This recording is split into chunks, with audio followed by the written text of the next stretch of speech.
because most of the time when you have great people working for you, you don't get to see all the effort and time that they're putting in order to meet those milestones or plans that you have for your company. So if you have that type of approach, I think you can develop a good relationship with the people that you're working with. More importantly, they start applying to their own direct reports, right? It becomes like a waterfall of a culture that you start developing.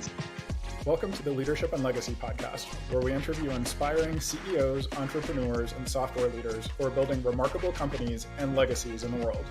I'm your host, Austin Yoder, founder of Magrathea Partners, an entrepreneurial investment firm dedicated to acquiring and growing one great founder-owned software company.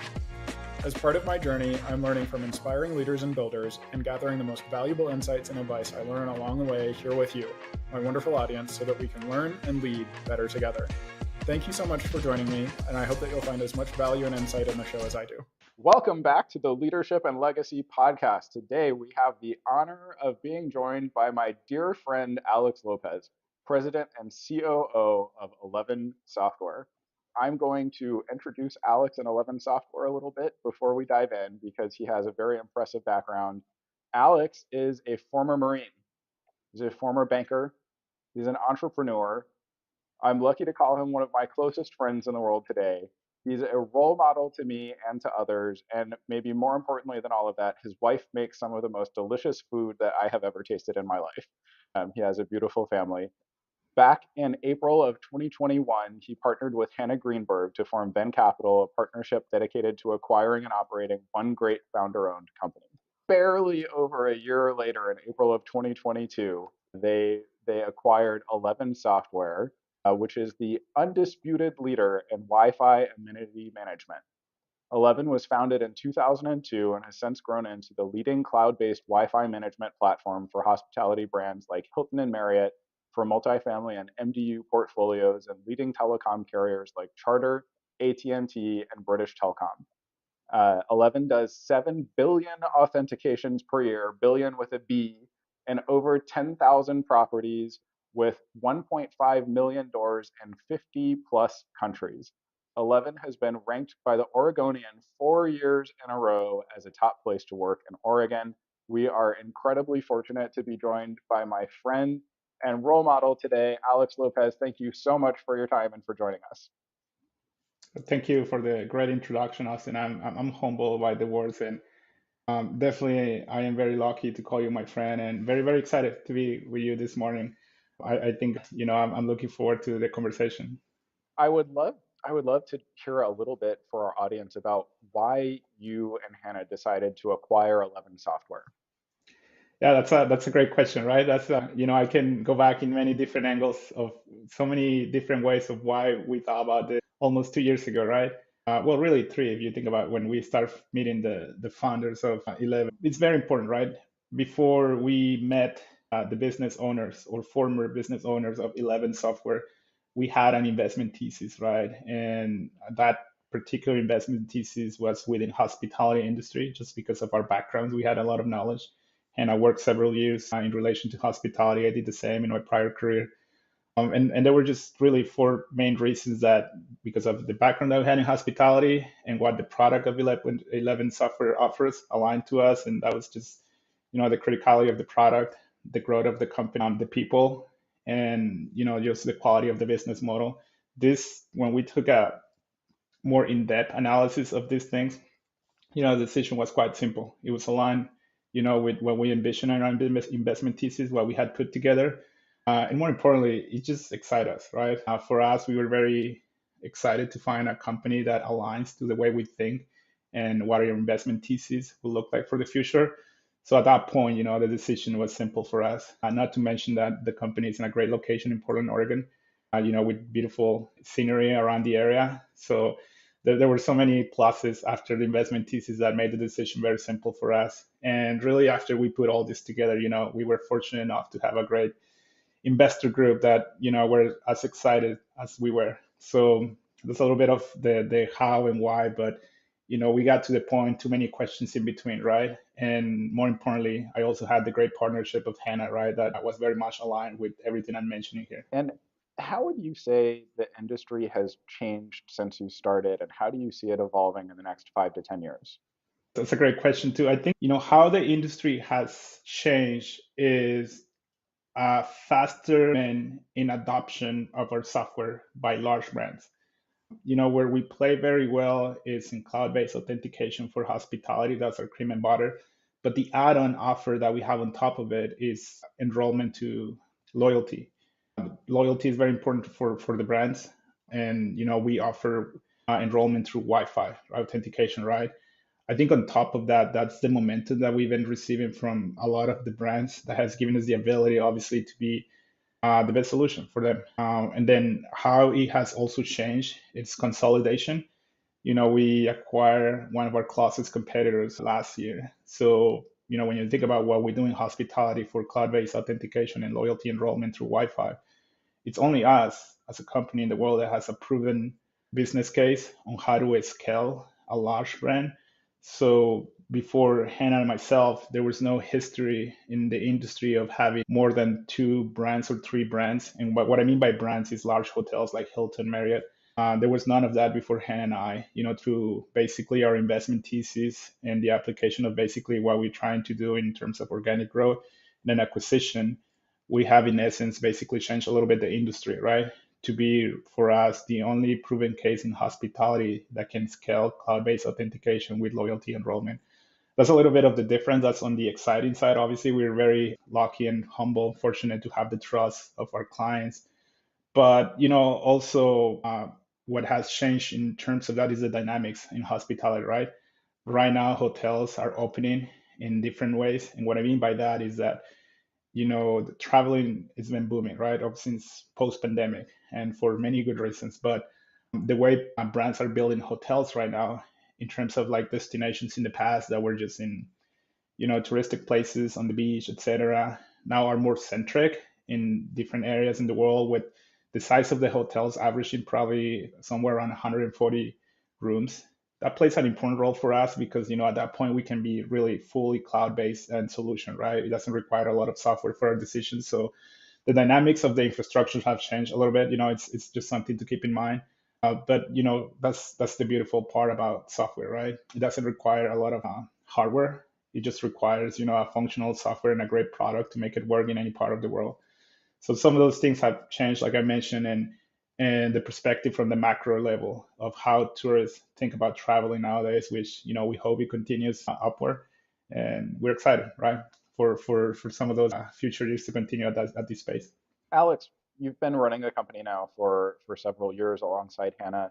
What challenge would you say you're the most proud of overcoming so far in your leadership at the company? And there's so many, right? It's been exciting, first of all, right? I think when you have the opportunity to work with smart people, makes everything really fun, right? And I'm lucky enough to work with a business partner that is very smart, that I can learn from every day, and that I can obviously challenge because we're very competitive too, right? So challenges, there's so many, but the one that I know I'm never gonna forget in my life already, it's really integrating two companies. And I don't mean this because it's in a negative way. I mean this in a very exciting way. When you have the opportunity to put together two groups of very talented people, companies together, there's a lot of fun in between. First of all, it's a lot of different demographics, different cultures, different way of doing business, different contracts, different financials, different everything, right? So you make an acquisition of 11 Software, then a few months on the road, you're acquiring a company in Europe, right? And now you're working in probably four different time zones in the world. So for us to really come together as a group, right, and understand the task very quickly about the integration that involves moving the company to a single product, because you have to integrating teams in engineering and product, finance, accounting, legal, HR. It's been a really fun process that I've been fortunate to lead along very smart people. And to me, what has been really exciting about it is also the opportunity that I've been having of learning from a lot of the folks in different parts of the world, right? Because now we have personnel in Dubai, in the UK, in the Philippines, in Belgium, etc., right? So in simplicity, really putting all these demographic different aspects of the two companies together is a challenge as a whole, because it's not really something that you can anticipate will take 2 weeks, 3 weeks. It's a process, right? You have to define the milestones. So for me, this challenge of basically waking up every morning, to ensure that we continue some of those milestones in terms of integration. It's been fun. Nonetheless, it's a lot of work, and it's a lot of work on the people that we work with, right? A lot of the engineers spend countless hours on product integration. This is still ongoing. And from finance perspective, all the work that they have to do now to integrate to ERPs, to billing systems, right? And it takes time. It's patience, it's discipline, hard decisions, because you have to let go of certain things and you have to stick with other ones. And it's been a fun challenge so far that I guarantee you I'm never going to forget in my life. This is the one that is always going to resonate when someone asks me this question again. Certainly, there's a lot of challenge along the way, a lot of fun, but I love that it's the people and the product that is making that such a memorable and enjoyable experience for you. And, being lucky to know you as a friend for so long. I have always appreciated how relationship oriented and good with people you are. Alex, what's a story of customer success that you're really proud of from your time at 11? So many too, right? We're really lucky to have great clients, right, in our business. To me, the one story that really now resonates, I'm just going to piggyback with the integration, is how our now integrated team of two companies has been able to create a plan with the current clients that we have in EMEA to move them to the platform of the acquired company, to the platform of 11OS, right? When you think about it, in simplicity, what we're asking here is basically to our clients is like, hey, you're using this product, we're going to move you to another product. It's the same, no disruption, but you have to do a couple minutes of work on your own. And that might sound like a very simple step, but you're basically asking clients to do some work for you, right? To move from one platform to another. So to me, what really resonates from our customer support, customer success team that they did very well in this transition was, first of all, creating a plan to migrating about 1,000 plus clients, or when I say clients, it's hotels in the world. And not only creating the necessary planning behind it, but the resources as well, which includes videos, steps, communication, etc. Incentives for the clients on how to move to this deprecating solution to the new platform of 11OS. And it's an ongoing story, by the way. But I've been lucky enough to see these communications, these processes, and these practices that customer success has put in place. And to me, that just resonates a lot about the ability that we have as a product for our clients to really trust what we put in front of them. But more importantly, what our customer success team has been able to achieve in such a short period of time. I'm still knocking on wood, right? Because it's an ongoing process, and I know they have a great plan for 2024. But when you start thinking this, you take a step back. What this tells you is, if you're able to achieve with your current clients this plan, right, or at the very least implementing in the way you are at the scale that you are, that tells you a little bit about the stickiness of the product that you put in front of them, right? Because it will be very simple for them to just basically say, what, like, if you're going to do this, maybe you're going to go try another solution. But just looking at this, at the lenses of the great plan that customer success has put together, it's been a great experience. And like I said, I'm still knocking on wood. I'm obviously very excited for 2024, but observing this execution has been a great pleasure from customer success. And Alex, you've been leading the company now for several years. There's a lot of people in your network and our network who are aspiring to be leaders just like you and Hannah are today.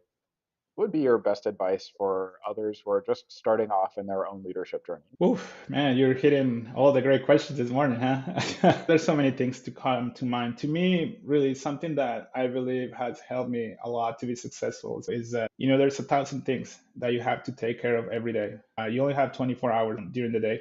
So, prioritization, everyone knows is important, but one thing that has helped me a lot, and I know has helped Hannah too, is just, every week I always pick, the 5 more important things that I need to take care of for the company. And I'll make sure those tasks get taken care of. But not only for my professional life, also for my personal life, right? Because you have to think about that. If you don't take care of, your personal life, you're probably not going to be successful in your professional life. So prioritization and making sure that I get those tasks defined every week in my personal and professional life. And when you put it in so simple terms, right, and you say, this is the 5 things that are going to really make a difference for my company and for my life. And if I can get them done this week, I'm going to be in good place to continue doing the next week, the next, and reiterate. That has helped me so much compress all these tasks that are just on top of you. But when you start thinking about this, you don't really see it as a solution for your life. You see it as a prescription. And if you take this prescription, really, you're going to be very successful, trust me, because you're going to tackle so many things. But you also have to understand, that you have to really get down to the things that make a difference for your business and for your life. And that's going to move the needle every day. And you get up in the morning, right? You obviously go through your coffee ritual or tea ritual if that's your preference. And then you start tackling the day like that, right? And I think that will give you so much clarity and success of execution and will help you over time. It sounds very simple when I say it, but trust me, once you start applying this discipline every day, I think it can take you very further in life and your professional career. Hi, it's Austin, your host, with a brief interruption. Since this podcast is free and not supported by ads, I have a very quick ask for you. If you're finding value in this conversation, please consider sharing it with another leader or aspiring leader who you think would enjoy it so that we can learn and lead better together. And if you're a software founder considering a successful exit to a partner who will love your team just as much as you do, I would love to hear from you. Please feel free to connect with me on LinkedIn or send me an email at austin@magrathiapartners.com. That's Austin at Magrathea, Magrathea, magrathiapartners.com. Thanks, and now back to the show. Great advice. And let's stick on the theme of getting good advice from you, Alex. 2 skills that any CEO, any leader needs are sales and managing people. I'd be curious, what is your best advice for sales? You have to relate to the people that you're speaking with, either as the leader of the sales team or even as a salesperson within the company, right? The most difficult part of being in sales is establishing a trusted relationship with someone in front of you, right? So I know firsthand, just because I see Hannah doing this every day, right? How much effort she puts into the relationship aspect with the clients and with her team. Just because, first of all, you got to lead by the example, right? You have to be able to relate to your own employees, but just taking the time to get to know them outside of just all the things professionally that we already know are part of our lives already. So taking the necessary steps to really ask questions about their life, how they're doing, about their kids. We're very crazy about understanding how and who we're speaking with and understanding what drives them from a personal level. Once you have the opportunity to establish a trusted relationship, I think there is a high level of confidence that you can have very good conversations. Not necessarily means that you're going to be successful in selling something, but it means that you're going to have really someone, asking you the right question about your service or what you're trying to provide. So really trusted based relationships, the ability to relate to the person that you're speaking with, it's something that we take very high for us. It's very important to us because we truly believe has made us successful in the past and has gotten it to this point. I hope that answers the question. I'm not sure if I took it in a different direction. No, that's a great answer to the question. A lot of good wisdom contained in there. What about your best advice for managing people, Alex? I have always taken everything I have learned in the past to apply my own vision of what I think I could be successful, right, in my own way. To me, one thing that is very important to me is I try to treat people with respect, right? First, when you have people that they're working very hard for you and they're hitting the milestones or sometimes not because the plan sometimes has to adjust. First, treat people with respect, right? Making sure you acknowledge the high level of quality and effort that they're doing for you. Second, just being up, you have to be very upfront with expectations in terms of what are you trying to achieve and where you're trying to head, right? And just define those steps for them to be successful. Define the expectations and the success and acknowledge their successes. Be very big on acknowledging when they do great things. Because most of the time, when you have great people working for you, you don't get to see all the effort and time that they're putting in order to meet those milestones or plans that you have for your company. So if you have that type of approach, I think you can develop a good relationship with the people that you're working with. More importantly, they start applying to their own direct reports, right? It becomes like a waterfall of a culture that you start developing. So respect, define expectations, and obviously celebrate their successes.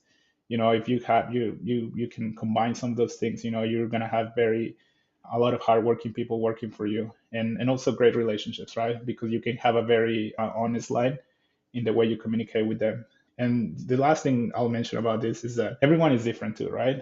You have to acknowledge that just because maybe this approach goes very well with someone doesn't mean that necessarily applies to the other person that might be working with you. So just be aware of, how people like to interact with you or how they feel more comfortable. So this is something that is always in top of my head, because just because I'm getting very excited about these things doesn't mean that the person thinks the same, right? We all think differently and we all react differently to many things. So just be aware of those backgrounds in the people that you work with. Alex, tell us about your vision for the next 5 to 10 years at 11. This is what I probably think about every day, just because I get really excited about, some of the things that we had in front of us. But in terms of ambition, that I always speak with the people that I work with every day, is we have a lot of growth in front of us that it's in our hands, right? It requires a lot of discipline and execution. So to me is, how can we take a business that is doing well in many things, right? And obviously we're scaling and improving in other areas, to the place that not only will take us to the just being the leader in hospitality, but just being the preferred choice in hospitality for everyone. We're really trying to add anywhere between 10 to 15 properties in the next 5 years. So the vision that I have for the business, is just continue the discipline and the effort that we have applied over the last 18 months to get us to the point. And the thing that I emphasize the most, you can ask everyone in my company, is that it's in our hands, right, to execute. Like anything else, right? The micro environment changes constantly, so we have to be aware of those changes and adapt to it. But the execution part of it, to get our clients to this point, to 15 more properties in hospitality in the next 5 years, is absolutely exciting. And I think we have the talent, and if we continue to add in talent in pieces, we can get there. So it's growth in a way, but in between that is the execution part of it that gets me extremely excited, just because I can see that in our teams, in our product roadmap and engineers, that they understand very well, right? More importantly, this is what they know what to do, right? They're great software developers, they're great product people. This is the cream and butter. We have experts doing this. So I'm confident that whatever curveball might come, because we will have some curveballs, we can adapt to it. And if we were able to combine two great businesses to have what it is, 11 Software right now, I'm confident that they will be able to execute this growth and property growth over the next 3 to 5 years. I'm a little, crazy about this, because I get to see it every day from the people that they're doing the great work. And it's just execution, right? That really the vision, how I can see this is going to get us to that point. I love it. Growth, execution, a focus on improving a product that's already doing great, but growth team product. That's a great vision for the next 5 to 10 years. I mean, if you summarize it, it's scaling, right? The business in Mhm. a way. But what, again, every morning I get the pleasure to see is the people doing it, right? I'm fortunate, and the sounds a little scary when put it this way, but I like how they can adjust to situations, right? Because this is a very it's an environment that is constantly moving, right?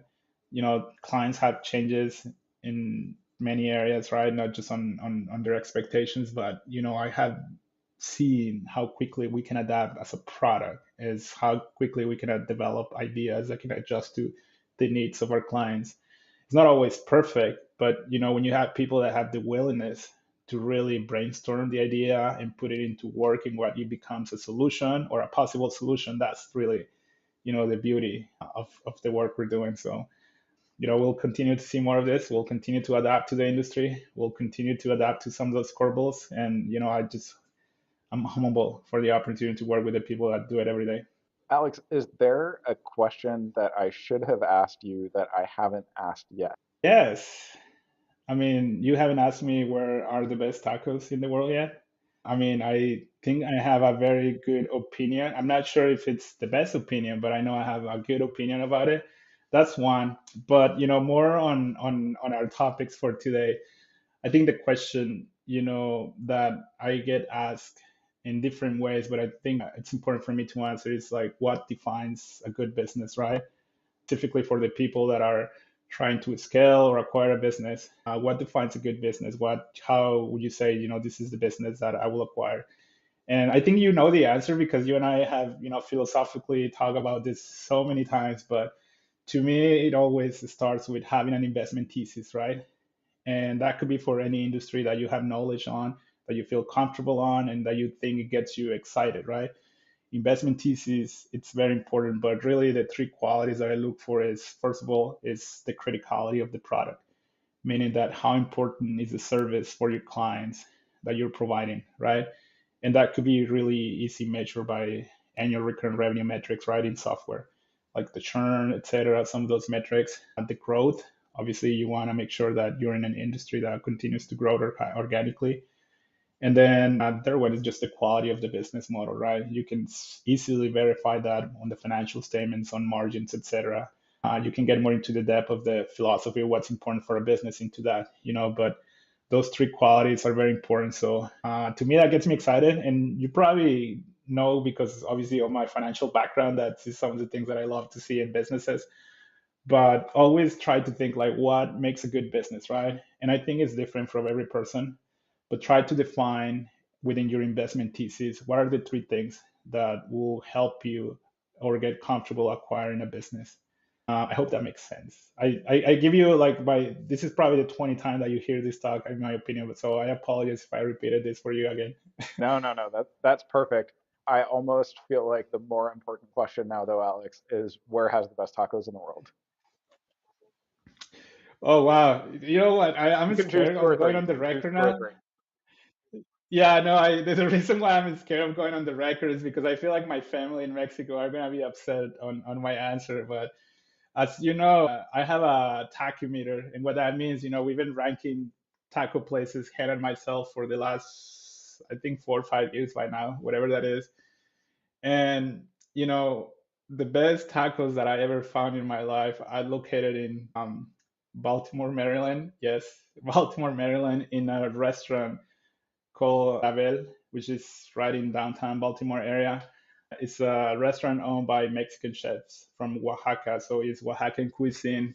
I just love the tacos there, and it's so authentic, obviously, because of how much effort they put on the authenticity of the dishes they put in front of you. And yeah, I think this is an answer that will create a lot of debate. I expect my mom to probably give me a call if she sees this video, so I apologize in advance. I love it. And at your recommendation, I had a chance to visit Clavell in Baltimore, and it was delicious. You did, right? It's a small world, which is really Yeah, crazy to think about, right? I was there maybe a couple years ago, and you had the opportunity, so I'm very happy that you had the opportunity to visit. me too. Me too. Fabulous. An unexpected little fun twist for the show today. A diversion into tacos, one of my favorite foods also. Alex, the title of the podcast is the Leadership and Legacy Podcast. We always close on the topic of legacy. I'd be very curious, what does legacy look like for you and for Eleven? That's a great question, and this is again, this is something that it's always in my mind, right? And I think for me, what I really want to make sure, if one day I will have to move on, right? I will have to give the opportunity to another great leader to take the reins, right? And that's always that.